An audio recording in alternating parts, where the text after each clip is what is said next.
Hello mga idol! Bago tayo magpatuloy sa kwento ni Yuseong ay mag-shoutout muna tayo.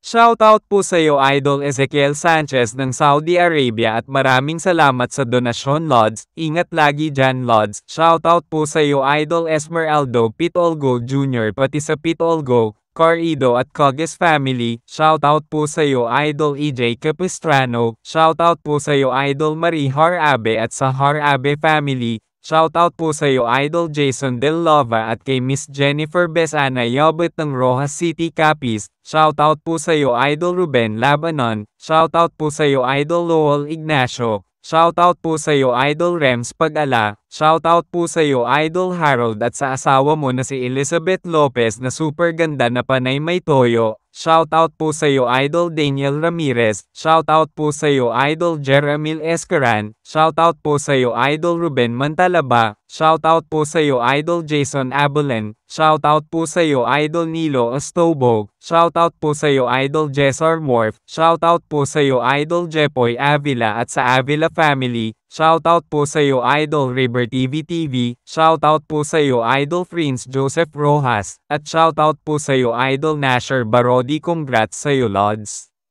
Maraming salamat sa patuloy na pagsuporta mga idol. Sa pagpapatuloy. Habang tinitignan ng first class mission, nakikita ng ating bida ang tatlong pagpipilian para sa first class mission. Ito ay ang Gallant class, ang Magus class, at ang Demon class. Ang tatlong ito ay may kanya-kanyang description.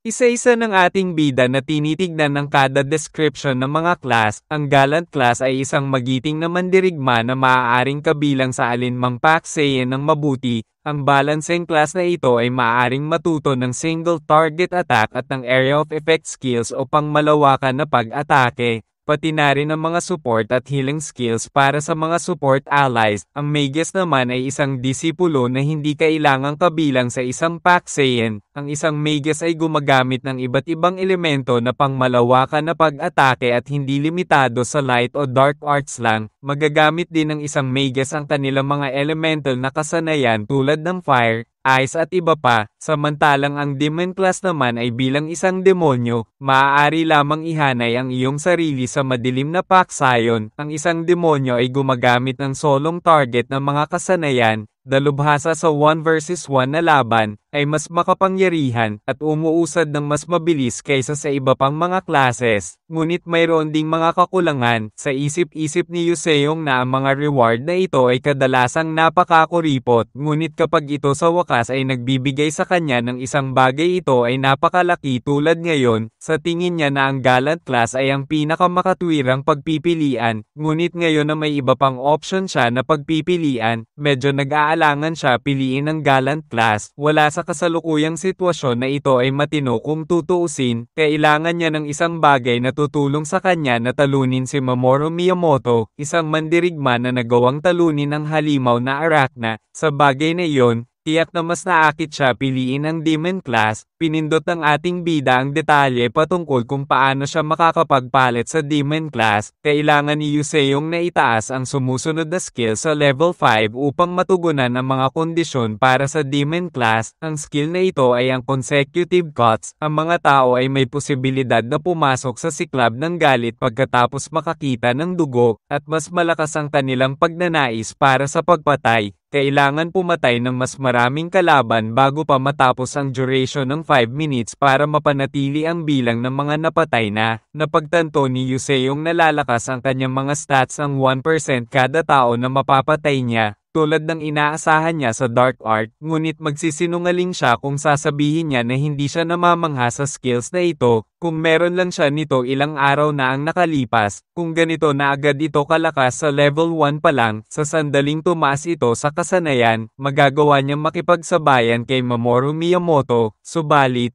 kung gagamitin niya ito ng labis, may posibilidad na mawala siya sa sarili at mag-umpisa ng patayin ang lahat ng tao na makikita niya dahil sa pananabik sa dugo. Ganyan ang kadalasang nangyayari sa karamihan ng mga taong gumagamit ng dark arts. Samantalang ang Magus class ay hindi na din masama at kailangan niya lang gamitin ito ng isang beses upang masatisfy ang kondisyon. Ginagamit nito ang 10% ng kanyang ki. ngunit maaari niya lamang itong mabawi ulit dahil sa dual mind technique niya, at maaaring ito ay angkop sa kanya ngayon na mayroon siyang access sa fire arts at ice arts, at ang panghuli ay ang Gallant class, ang pagpapataas ng skill na ito sa level 10 ang condition para ma-unlock ang Gallant class. Ang condition nito ay maaaring magtagal bago ito makarating sa level 10, ngunit maaari niya simulan ang paggamit nito ngayon gamit ang dual mind technique. Kaya ito ay maaaring ang pinakamadaling ruta na dapat gawin. Medyo naasar siya sa ginawa ni Chorang yung ngunit masaya siyang natapos na ang misyon niya dito para magkaroon ng job class change bago niya pa makaharap si Mamoru Miyamoto. Subalit medyo namamaga ang mga nataman niya sa pag-atake ni Chorang at sa ngayon ay masakit ang buong katawan niya. Sa kabutihang palad, ito ay dapat magsilbi upang mag-iwan ng magandang impresyon sa natitirang mga disipulo ng First Division. Dapat nilang matanto ngayon na ang pagpanig sa malakas ay hindi palaging nangangahulugan na ang mga bagay ay pupunta sa kanilang paraan. Sigurado siyang naguguluhan na ang mga ito ngayon dahil kailangan nilang ganap na baligtarin ang sentido komon na alam nila. Syempre, pagkakataon din iyon para ma-realize niya ang katotohanan na kailangan nilang magsama-sama at huwag mag-isa. Tulad ng Gallant class, na nagiging mas malakas kapag may kakampi, kailangan niyang magkaroon ng sapat na tiwala na susundan siya ng mga tao kahit na magdesisyon pa siyang tumayong mag-isa, balang araw, tulad ni Jium Namgong.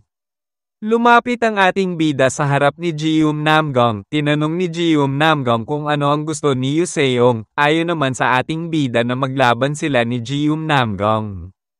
Nagulantang naman sila Soso at ang iba pa nang marinig ang sinabi ni Yuseong, kahit na si Baekru Moyong at Pyongwide ay hindi makapaniwala. Seryoso naman na inaantay ni Yuseong ang tugon ni Jium Namgong. Tahimik na nakatingin lang din si Jium Namgong habang nag-iisip ng isasagot dito, hanggang sa nagpakiramdaman na ang dalawa sa isa't isa. Sumingit naman si Baekru Moyong at sinabi nito na mukhang nataman ang ulo ni Yuseong sa laban nito kanina kay Chorang. Seryosong sinabi naman ni Yuseong na tulad ng sinabi niya na maglaban sila ngayon ni Jium Namgong. Napatanong naman si Jium Namgong kung bakit gusto nito makipaglaban sa kanya. Ayon naman kay Yuseong na gusto niyang pamunuan si Jium Namgong bago pa ang susunod na digmaan. Tinanong naman ni Jium Namgong kung yun lang ba ang lahat ng gusto ni Yuseong. Ayon naman sa ating bida na kasama na din ang lahat ng sumusunod kay Jium Namgong kabilang si Baekru Moyong, Pyongwide at ang iba pa. Sa isip-isip ni Yuseong na mas mabuti nang gawin na niya ngayon ito dahil kailangan niyang mapasunod ang lahat ng disipulo ng institute para sa digmaan na ito. Ang mga numero ay hindi lahat sa isang digmaan, ngunit hindi may kakaila na ito ay nakakatulong, at kung magawa niyang matalo si Jium Namgong at susunod ang mga ito sa kanya, siguro ay magkakaroon sila ng magandang resulta sa digmaan, kahit na walang tiwala sa kanya ang mga ito. Sinabi ni Jium Namgong na kung iyon ang gusto ni Yuseong, kung yun lang ang kailangan para maglaban sila. Tinanong naman ni Yuseong kung mas maigi siguro na sa labas sila maglaban. Kailangan din naman ni Jium Namgong kunin ang espada nito. Ayon naman kay Jium Namgong na hindi na kailangan iyon sapagkat sa susunod na lang sila maglaban. Sabihin na lang nila na natalo siya ngayon kay Yuseong at susunod na siya sa mga utos nito pati na rin ang mga disipulo na hawak niya para sa digmaan na ito. Nagtataka na tinanong ni Yuseong kung bakit. Ayon naman kay Jium Namgong na matatalo lang naman siya kaya susunod na sila ngayon kay Yuseong para sa digmaan na ito. Nagulat naman sila Baekru Moyong sa sinabi ni Jium Namgong, kahit na si Yuseong ay nagtataka din. Sa isip-isip ni Yuseong na paanong ganoon ang sinagot sa kanya ni Jium Namgong. Pahabol pa ni Jium Namgong na isipin na lang ni Yuseong na isa itong kabayaran sa pagtulong sa kanya nung nakaraan. Nagtataka naman si Yuseong kung anong klaseng tulong ang nagawa niya dito. Ayon naman kay Jium Namgong na kung nakalimutan na ba ito ni Yuseong, hanggang sa tuluyan ng umalis si Jium Namgong kasama ang mga followers niya. Sa isip-isip ni Yuseong habang nakatingin kay Jium Namgong na orihinal na si Jium Namgong dapat ang magtatapos sa digmaan na ito. Yun din ang naging simula ng pagiging alamat ni Jium Namgong. Nagtataka na lang siya kung ano ba ang nasa isip nito ngayon, kung naniniwala ba si Jium Namgong na mas malakas na siya kaysa dito.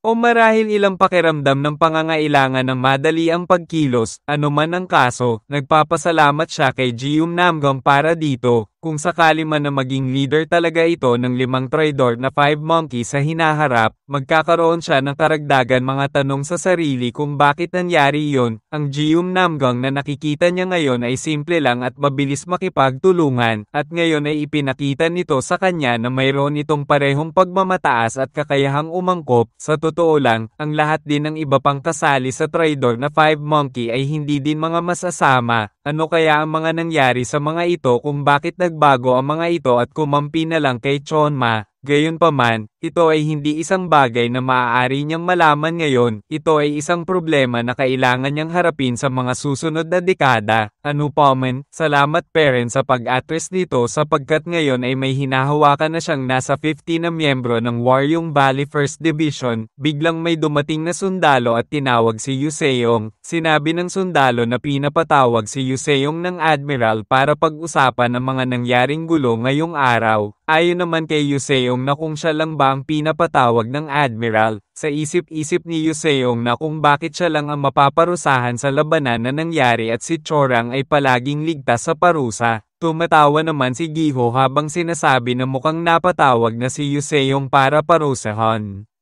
Sa kabilang banda sa tanggapan ni Admiral Song, nagagalit na sinabi ni Admiral Song na kung hindi ba nag-iisip si Yuseong, hindi ba nito naiisip na may kahihinatnan ang pagsisimula ng ganyang laban sa panahon ng digmaan. Sa isip-isip ni Yuseong nagugustuhan niya man ipagtanggol ang sarili niya kaso base sa 60 years niyang experience na mas maigi na manahimik na lang at makinig. Sinabi ni Admiral Song na mabuti at naiintindihan ni Yuseong na ito ay hindi mapapatawad, kahit na si Yuseong pa ang bayani. Ang parusa sa paglabag sa mga tuntunin ay isang paghampas. Sa isip-isip ni Yuseong na hindi niya alam na ganoon pala ang parusa, sa ngayon ay masakit pa ang katawan niya.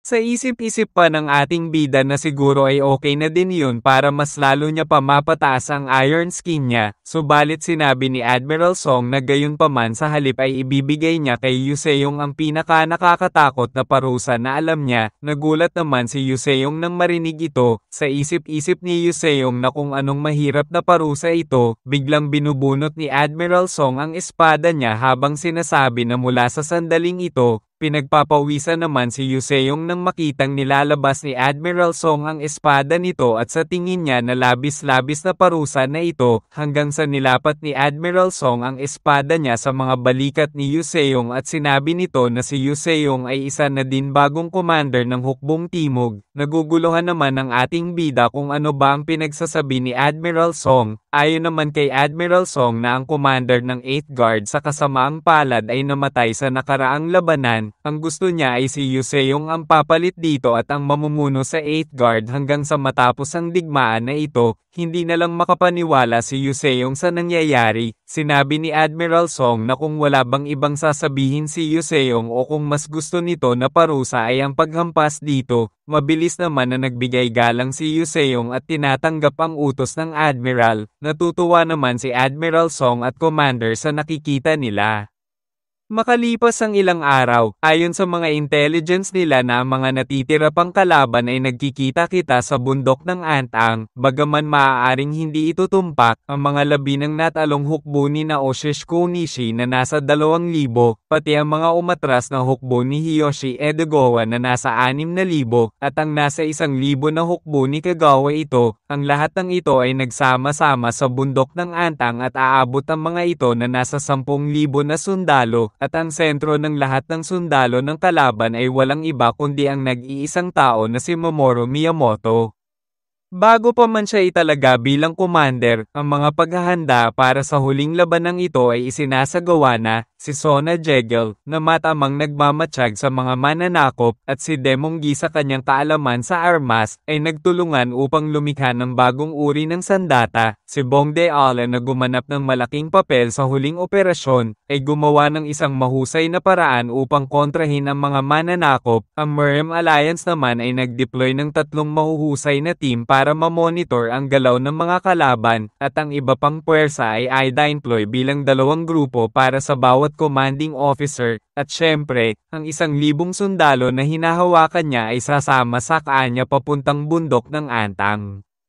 Nakangiti na sinabi ni si Hongyi na napakaastig ni Yuseong habang nakasakay sa likod ni Juju. Sinang-ayon na naman din ito ng iba pang disipulo, ayon pa sa isa na wala na siyang pakialam sa sasabihin pa ng iba subalit lubos na siyang humahanga kay Yuseong. Sa isip-isip ng ating bida na mukhang ang lahat ay may magandang fight spirit ngayon.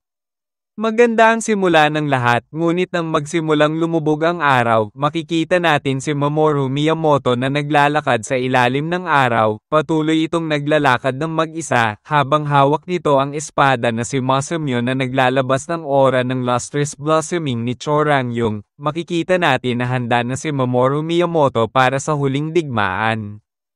Kaninang araw na iyon sa bundok ng Antang, makikita natin na nakatusok na ang sandata ni Naoshish Konishi sa pinaglibingan nito. Sinabi ni Mamoru Miyamoto na ito ay isang hindi malilimutan at mahabang paglalakbay kasama ang kanyang kaibigan. Naalala niya ang mga oras bago pabawian ng buhay si Naoshish Konishi. Humihingi ng tawad si Naoshish Konishi. Ayon naman kay Mamoru Miyamoto na wala dapat na ihingi ng tawad sa kanya. Tumulak si Naoshish Konishi sa kaparehong araw kung saan siya ay umalis na para sa sarili niyang paglalakbay. Mukhang hinihintay talaga ni Naoshish Konishi na umalis muna siya bago ito gumalaw para subukan na sakupin ang Zhejiang. Ayon naman kay Naoshish Konishi na hindi niya itatanggi iyon hanggang sa umubo na ito ng dugo dahil sa lason sa katawan niya. Nakangiti na sinabi ni Naoshish Konishi na iyon lang ang paraan para maging parte din si Mamoru Miyamoto sa pananakop na ito. Ayon naman kay Mamoru Miyamoto na wala siyang plano na maging parte ng pananakop na ito, sa totoo lang ay gusto na niyang umalis noong araw na nag-umpisa na ang digmaan. Sinabi naman ni Naoshish Konishi na kahit ganoon pa man ay nanatili pa rin ito sa tabi niya. Nakangiti na sinabi ni Mamoru Miyamoto na tunay na masamang tao talaga ito.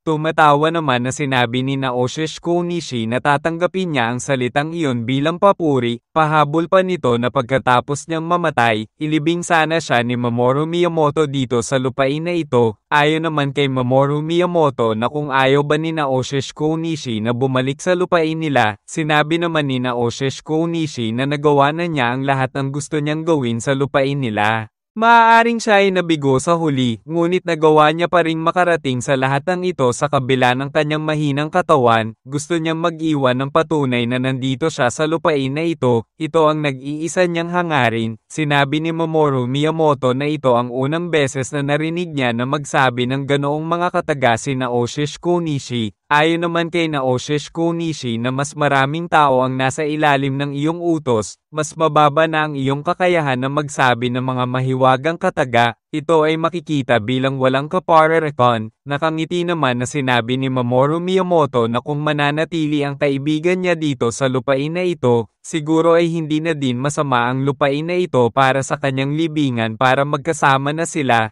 Tumatawa na sinabi ni Naoshish Konishi na nag-uumpisa na naman si Mamoru Miyamoto sa mga nakakatawang mga kataga. Sinabi naman ni Mamoru Miyamoto na tulad ng sinabi ni Naoshish Konishi na parte na rin siya ng pananakop na ito, kaya mas maganda na din makita kung ano ang kahihinatnan ng digmaan na ito hanggang sa huli. Makikita natin na may isang mananakop na lumalapit kay Mamoru Miyamoto habang pinagmamasdan nito ang libingan ng kaibigan niya. Seryosong nakatingin lang si Mamoru Miyamoto sa libingan ni Naoshish Konishi. Sinabi ng mananakop na may problema sila. Tinanong naman ni Mamoru Miyamoto kung ano ito. Ayon sa mananakop na ang mga kalaban ay nakarating na sa bundok ng Antang. Sinabi naman ni Mamoru Miyamoto na ihanda na ang lahat at sasalubungin nila ang mga ito. Sa gitna ng kabundukan ng Antang ay naglalakad ang grupo ni Mamoru Miyamoto. Tinanong ng isang mananakop kung nasaan ang mga kalaban na tinutukoy nito. Ayon naman sa isang mananakop na sumusumpa siya na nakita niya talaga ang mga kalaban dito sa lugar na ito. Sinabi naman ni Mamoru Miyamoto na ang mga kalaban ay nakapalibot na sa kanila at nagtatago. Sa isip-isip ni Mamoru Miyamoto na sa tingin niya na nasa 1,000 ang bilang ng mga kalaban, ang bawat isa sa mga ito ay may mga malalakas na kapangyarihan at kakayahan. Kaya sinabihan ni Mamoru Miyamoto ang mga mananakop na magsi-address na ang mga ito. Nagtataka naman ang mananakop sa utos ni Mamoru Miyamoto. bigla naman naramdaman ng mga mananakop ang malakas na aura, sa buong kabundukan ay may killing intent na lumalabas, napapaisip na lang ang mga mananakop kung anong aura ito, napapatumba naman ng isang mananakop dahil sa aura na ito, sa isip-isip ni Mamoru Miyamoto na isa itong murderous aura, ang bawat isa sa mga ito ay malalakas kung saan ay mararamdaman ang pagkahirap sa paghinga, ang mga tao na mahihina ay siguradong babagsak agad dahil sa aura na ito, sa tingin niya na hindi ito ang mga little demons na nakalaban niya noon, tinanong ni Mamoru Miyamoto kung sino ang mga nagtatago na ito, makikita natin ang mga mandirigma na nagtatago at naghahanda para mag-ambush. Sinabi ng taga-Helpful Bear Sect na sila ay ang mga coalition ng iba't ibang clan sa Zhejiang, makikita natin si Elder ng Homestead Clan ng Watchtower Sect na kasama dito, pati ang Elephant Mountain Sect ay ganoon din, ang lahat ng 10 Heads of Dongto ay nag-ipon-ipon, sinabi ng taga-Gate of Heaven Clan na ang Tanjin na kalaban daw ni Mamoru Miyamoto ay ang mga bata, para sa kanila ay isa lamang itong lobo na napagkakamalan ang sarili niya bilang isang tigre, sa isip-isip naman ni Mamoru Miyamoto na nakakatawa na hindi niya maintindihan ang lahat ng mga pinagsasabi ng mga ito. Ngunit sa tingin niya na ang mga ito ay ang mga mandirigma na mga nagsitakasan sa unang araw pa lang ng pananakop nila at ngayon pa lang mga lumabas sa lungga nila, sinabi ng mga taga-Bote Temple na dahil sa pangakong ginawa ng Merem Alliance sa royal family, hindi sila makakasali sa hidwaan at mga sibilyan lang ang nililigtas nila. Ngayong nahaharap na sila sa puwersa ng pananakop, nandito sila para ihatid ang naantalang parusa para sa mga ito ang bayad para sa pagsubok na sakupin ang hinaharap ng Junguan. Makikita natin na nagsisagudan na ang lahat ng Zhejiang forces, papunta kay Mamoru Miyamoto, naghanda naman si Mamoru Miyamoto para lumaban, subalit napatingin lang siya sa espada na Muramasa, at nagdadalawang isip siyang gamitin ito, kaya agara na niyang hinawakan na lang ang espada na Masamyun, at inilabas na ito sa Tall-Uban, na nagsanhi ng malakas na pag-atake na kinawasak ng malaking bahagi ng kabundukan. Makikita natin ang sabay-sabay na pagsugod ng mga mandirigma ng Zhejiang, ang lahat ng ito ay may hangarin na patayin si Mamoru Miyamoto, samantalang makikita natin na nahihirapan si Mamoru Miyamoto na makipaglaban sa napakarami na ito, naiinis na lang si Mamoru Miyamoto sa dami ng malalakas na mandirigma na ito, nagagawa naman niyang maarang kahit papano ang sabay-sabay na pag-atake ng mandirigma, at mabilis na hinihiwa ang mga ito ng sabay-sabay, kahit papano ay nababawasan na niya ang kalaban. Makikita naman natin ang isang mandirigma na natatakot sa paglapit ni Mamoru Miyamoto. Subalit walang awa na hiniwa ni Mamoru Miyamoto ito, at malademonyo na napapangiti sa dami ng dugo na tumatalsik sa kanya, sabay lunsad ng isang malakas na pag-atake, na kinasawi ng maraming mandirigma na sumusugod sa kanya. Makikita natin na patuloy na sabay-sabay na sumusugod ang mga mandirigma ng Zhejiang papunta kay Mamoru Miyamoto. Maririnig na lang sa buong kabundukan ang malalakas na pagsabog, isa-isang namamatay ang lahat ng mandirigma ng Zhejiang sa kamay ni Mamoru Miyamoto at napuno ng marami dugo ang lugar ng labanan. Makalipas ang ilang oras bago lumubog ang araw ay makikita natin si Mamoru Miyamoto na naglalakad sa ilalim ng araw. Sinabi ni Commander na kung bakit nandirito si Mamoru Miyamoto. Tinanong niya kung mag-isa lang ba ito, sinang-ayon na naman ito ng isang sundalo at tinignan na nila ang buong lugar subalit wala silang ibang nakikitang mananakop kahit isa. Sa isip-isip ni Commander na kung bakit hindi dinala ni Mamoru Miyamoto ang nasa 10,000 na mananakop at mag-isa lang ito pumunta dito, hindi na lang niya alam kung ano ang sinusubukan itong gawin. Samantalang makikita natin si Mamoru Miyamoto na naghahanda ng isang pag-atake, hanggang sa tinaas na niya ang espada na Masamyun, at mahigpit na hinawakan ito, sabay nagpalabas ng malademonyong aura na naghahanda para wasakin ang lahat. Kinabahan naman si Commander nang maalala niya na ang pag-atake na ito ay kaparehas ng ginawa ni Mamoru Miyamoto sa huling paglaban nila dito. Kaya agaran na niyang sinabihan ang lahat ng nasa kastilyo na magsitakas na ang lahat, na pinagtataka naman ng mga sundalo sa paligid. Nagagalit na sinabi ni Commander na bilisan na ng mga ito na tumakas, hanggang sa nilunsad na ni Mamoru Miyamoto ang malakas na pag-atake. Makikita natin ang malalakas na aura na papunta sa kastilyo, at sa sobrang lakas ng pag-atake na ito ay nahati ang pader ng kastilyo sa gitna na kinasawi ng ibang mga sundalo na nandirito.